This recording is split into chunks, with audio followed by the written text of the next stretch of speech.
Hi everyone, thank you very much for coming here today.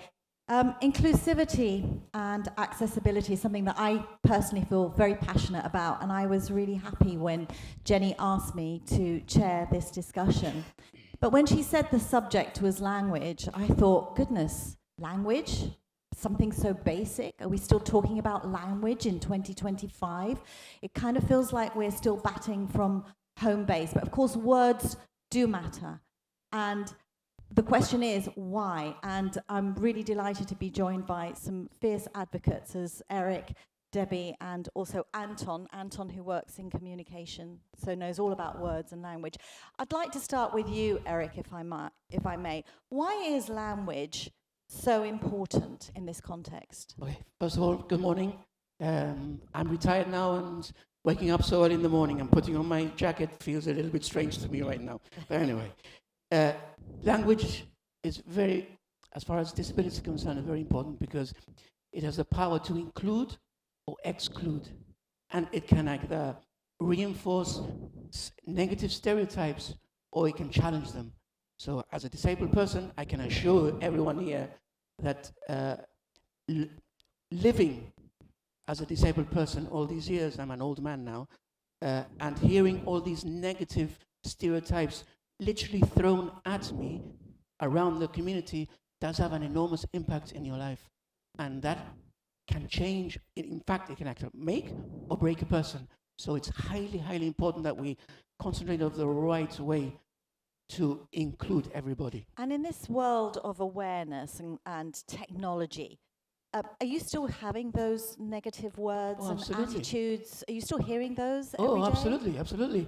I think it's public knowledge that I had a spat with a government official a couple of years ago where they were trying to publicly define disabled people or persons with disabilities by their disability. And when I challenged that, again in public, the person came back and they said something that still haunts me today, to be fair. They actually said that, by definition, a disabled person lacks abilities that non-disabled people have. And that still haunts me today, because what were they trying to say?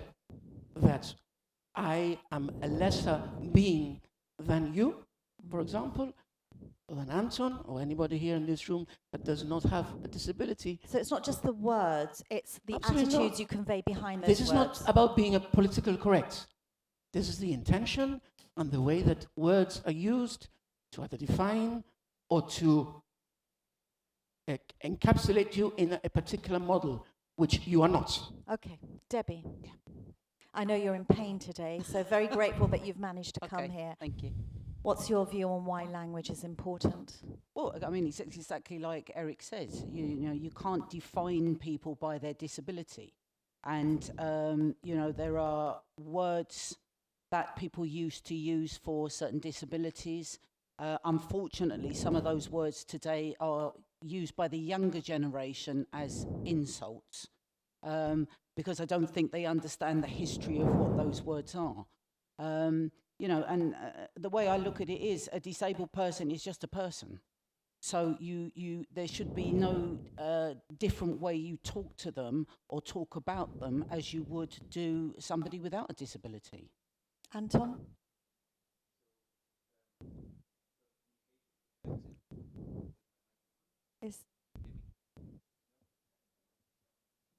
I don't think well, whilst Anton is sorting out his mic, let me ask you something, Debbie. I have an issue with the word disability itself, because for me it conveys something that doesn't work. Yeah. So is disability the right word? Define able. Define able. So if you cannot define able, how can you be disable? So it's very, very, for me, anyway, we've come from the word, when I was young, it was handicapped. That was, I mean, your society was called handicap. It was the word. Everybody accepted that. But I found, and I'm sure you'll agree, That does not define, it doesn't define me as a human being. Okay. It doesn't. Let's Anton. So I think that we've hit the really the crux of the discussion right at the start, which is that there's an inherent contradiction in the use of disability language. So it's a right thing that as a society we try to intervene to make life more egalitarian, more equitable, but at the same time, just by doing that, and by highlighting these differences, we create these negative connotations. There is no right word. Well, I wanted to ask you, what is the right word? What is the language we should be using? We had a discussion about this conversation before, and I find that rather than trying to find the right word, I think it's much more important that we focus on intention. And because we also talked about how this discussion has become a bit of a minefield. Yeah. You mentioned the term you've mentioned it too, political correctness, which in itself is a term that's now been mangled out of all meaning. Yeah? It's used now to suppress discussions about equality, as if it was a negative thing. The issue here, for me, is, are you an agent of equality? Are you trying to help? Are you contributing to the conversation so the world is a more egalitarian place? I'm not interested in highlighting our differences. I was telling Eric, for me, is Eric. He's not a disabled person, and he's done incredible things that I've never even tried to do, and I probably wouldn't be able to do. And I have nothing but respect, and I don't see him as a person that lacks ability in any way.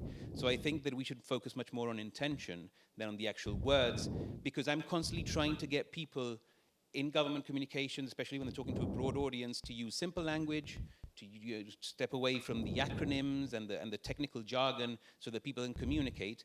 But in this discussion, people are intimidated because they don't know what the right words are. Yeah, I mean, that's one thing that I think is very important, politically correct. The problem is you can then go too far and say, people will then start thinking, well, how do I talk to this person with a disability? What happens if I say the wrong thing? And then it becomes a barrier to the communication with that person.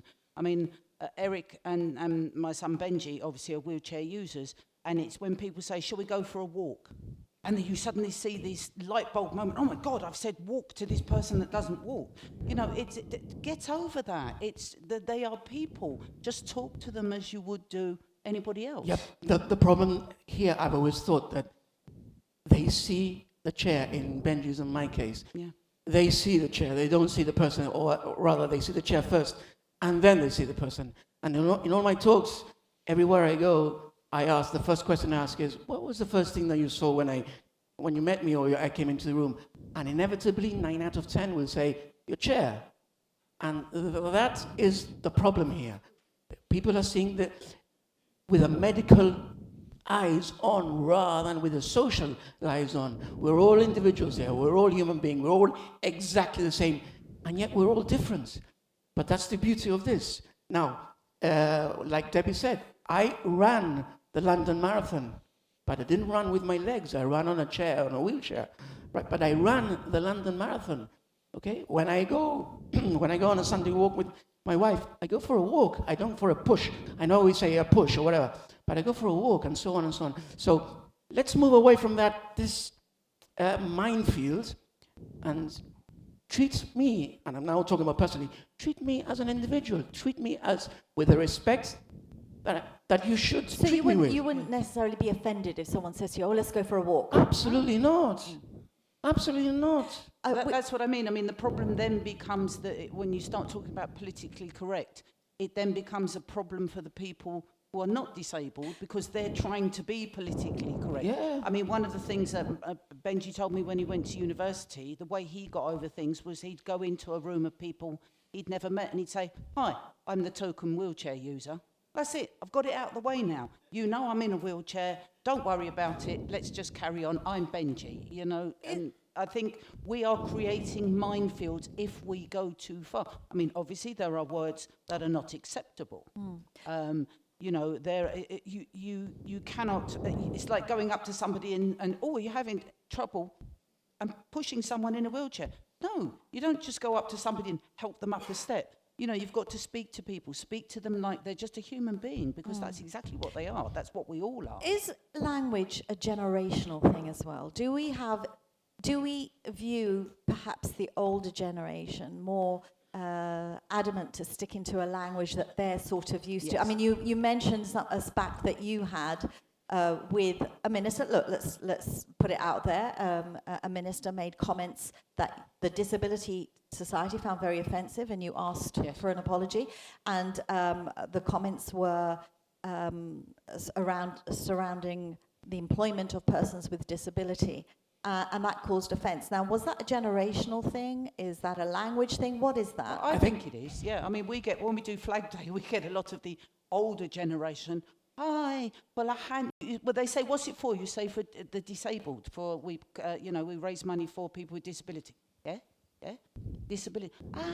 Handicap. Ay, pobrecito. Yeah. You know, and we tend to accept it because when they're old, it's very difficult to change that mindset. I find a lot of the younger generation have moved beyond that. I don't know whether... I think that, well, I don't think, language is dynamic and words change.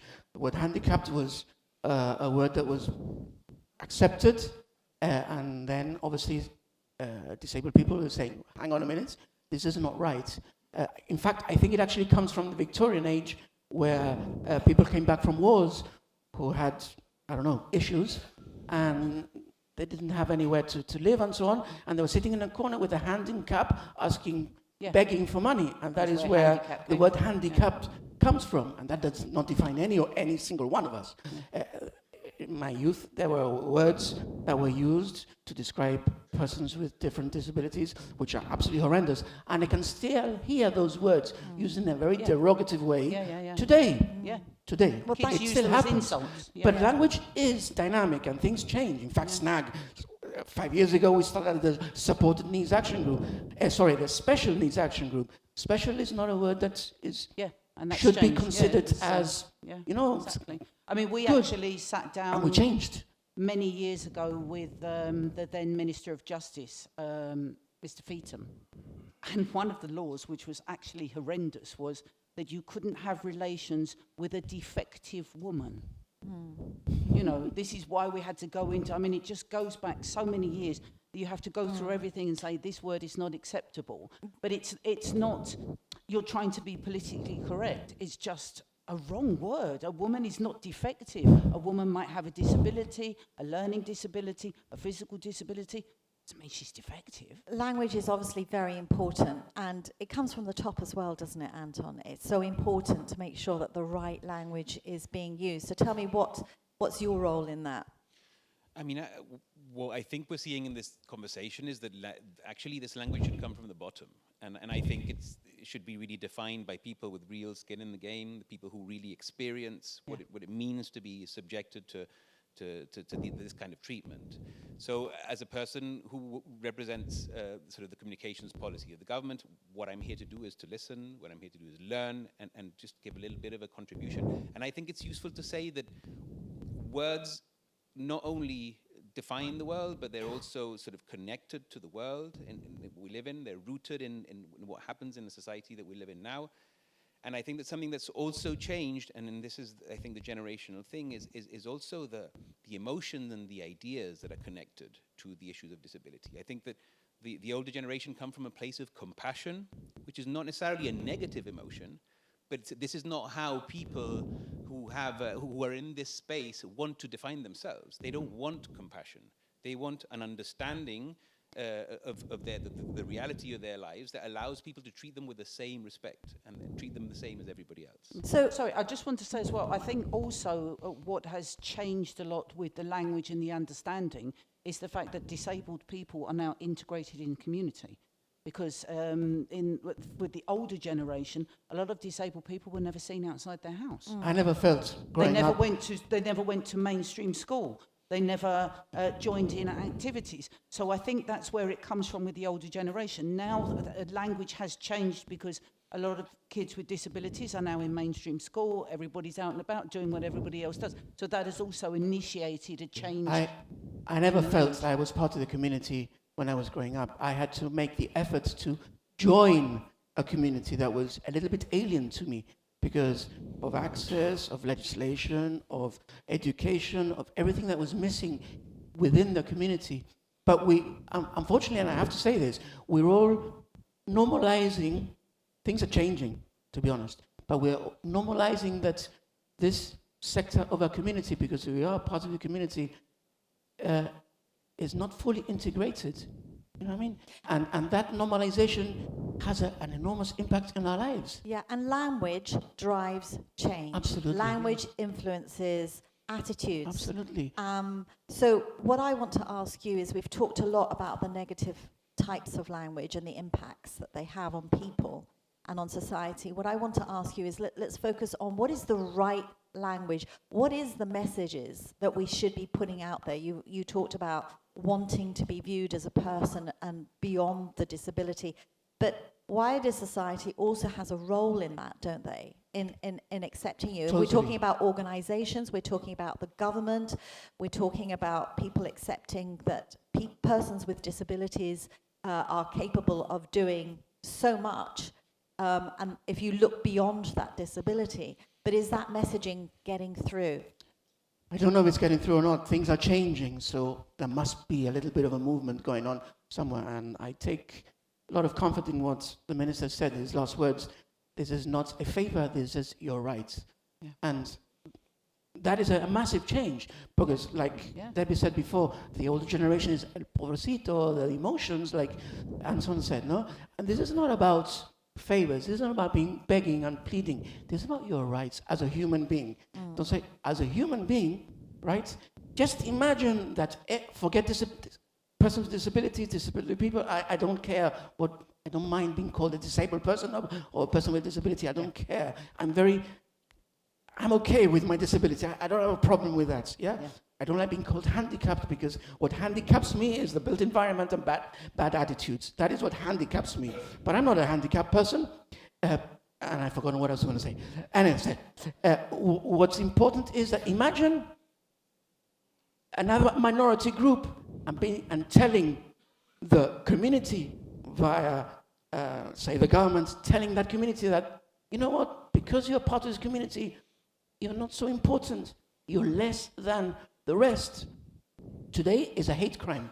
Yeah. You wouldn't accept that. Yeah. But yet it seems to be okay when it comes down to disabilities. Because the government legislates, in the last few years, they've legislated very quickly on loads of different issues. Loads and loads of different issues. And with other minorities in mind. But yet it's taking far too long to normalize our lives. And that has to stop. Yeah. Anton, you mentioned the innate contradiction in the word disability, which means it doesn't work, it doesn't function. What is the correct terms, what is the correct language we should be using to change these attitudes, to get people to view somebody with a disability not as being incapable, but of being capable of so much? I don't know. I wish I knew. I think that this is an ongoing conversation, and as I said, I think this is a conversation that has to be driven from the grassroots. Yeah. But you know, in this room, I'm middle-aged, but I've already seen the language change. People older than me have seen it change even more. I don't think there is a sort of, we're going to arrive to a destination of now we found the right word. Maybe as a society one day we'll be at a place where we are accepting of diversity and difference in a way that doesn't necessarily require, because we were talking about this the other day also, and Eric was sort of highlighting this thing of why do I have to be defined by this? Yeah. Why does there even have to be a collective? But of course, collectives are efficient at advocating for rights. So if you want things to happen, get together and put pressure on the establishment. So maybe one day when there is no need to put this pressure, when society has changed, when that sort of trickle down between the conversation and the general society happens, then we will be in a place where this conversation won't even happen. Won't be necessary. Can I ask you about the term reasonable adjustment? Reasonable adjustment is a terminology that's contained in the Disability Act, and which says necessary and appropriate modification and adjustments must be included, not imposing a disproportionate or undue burden where needed in a particular case. What does reasonable adjustment mean, Debbie? Oh, I mean, basically, you know, when you're talking about access to a building, if you're going to build a building, make sure access is accessible to people in wheelchairs, that you don't just have the stairs. I mean, this is the difference. Because there's two models of what they say of disability, there's the social model and the medical model. The medical model says that person is disabled. I am defining that person as someone who's disabled. A social model means that society is making that person disabled because they're building a building with an entrance that has stairs, therefore people with walking disabilities or wheelchairs cannot access that building. And it's just a way of trying to make sure that when adjustments are made to buildings and other things, that it's inclusive to everybody. We don't have to suddenly say, oh, hold on a second. I mean, it's like technically this stage. We've had to put a ramp on this stage for Eric. The stage should have been built accessible. But did you notice that everybody was using it except you? Everybody was using it. Yeah. I did actually earlier on. But the thing is the term a little bit loose though? Do people use it? I'll be controversial again, as I normally am. But I think it's a get-out clause. Outdated? No, it is a get-out clause. Get-out clause, It is a right. get-out Tell us clause, why. Because when things get a little bit difficult, Yeah. when it's very expensive, going to be a little bit expensive, Yeah, no, totally agree. Yeah. then it's a get-out clause. And that should not be the case. There's a building now here in Europort that's been recently built, and the access to that particular building, which is brand new, is through the back. Yeah. Why do I have to go through the back? That's Why? That's what When there's room for me to go like everybody else. in the front door, like everybody Why? else. Yeah. Okay, so obviously some organisations, private entities, may not have the funding to be able to put in a different, because obviously society has It changed. goes back to legislation. Right. Because if you provide some, the architects provide the plans, that's the point where you say, no, this has to change, like they do with historical buildings, or the color, or the windows, or whatever. But not for disability. Anton? We're always in the back of the queue. Yeah. Yep. Anton, do you want to add to that? I mean, this is a very political issue, so it's not so much for me to comment, but I think that there's always, this talks about a cost-benefit kind of assessment, no? There has to be made to anything to do with inclusion and equality and kind of every other policy. I understand why it's there, but I also understand their position that, it might feel like a get-out clause, but again, this is a political discussion, essentially. I mean, accessibility should be to all, even if it's just one person. We're all going to grow old, and we all might end up with an issue. Yeah. I would like to, in a moment, ask the audience if there's anything that they would like to add or say, but first of all, I'd like to ask your concluding thoughts on this topic. Well, I think on the positive side, things are changing. I can see a little bit of a light, not a headlamp. I can see a little bit of a light in the future. I'm very encouraged by what the Minister said right now. And I have, to be honest, I have a lot of doubts with sections 13 and 14, when it's going to happen, because it does affect every single day of my life. And I don't want that for the upcoming generation to go through everything I've gone through all my life, and that is wrong, and it shouldn't happen, and these things have to be today, because if a new building comes up today and is not accessible, that new building is going to have an effect on me for the rest of my life. So if you, every day, every minute, every day, every week, every month, every year that is delayed has a massive impact for the future, and that needs to change today, yesterday, today. But I think things are moving in the right direction. I think that a lot of advocates are screaming from the rooftops, and I think that we are being listened to. Okay. I think that we need to be very careful. There is a huge, and I mean huge, increase in disabilities in Gibraltar, and it's only getting worse. And I think that we need to start moving forward faster. I know it's all about money and everything is money, but we are going to come to a stage where we're just not going to be able to cope with everything. And I think, with these get out of jail free clauses and things, I mean, I can't complain. We brought in the law which is called Agnes's law in name of my predecessor.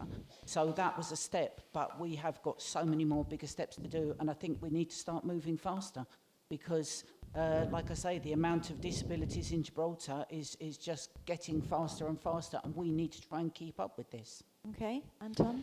Well, on behalf of the Communications Department, just to know that we are here to support every person who is an agent for positive change, particularly, for equality and equity, that maybe sometimes we might make mistakes and not use exactly the right language, but we certainly consider ourselves to be agents for positive change, and that we're here to support and help anybody who's on that mission. Excellent. Thank you very much, Debbie, Anton, and Eric. I'd like to ask anyone here in the audience if there's anything you'd like to say, a question you'd like to ask the panel, or any point you'd like to make on the subject of language. Just put your hand up. We've got a microphone. Anyone who wants to speak? I'm sure you all have opinions on this. Here's someone here.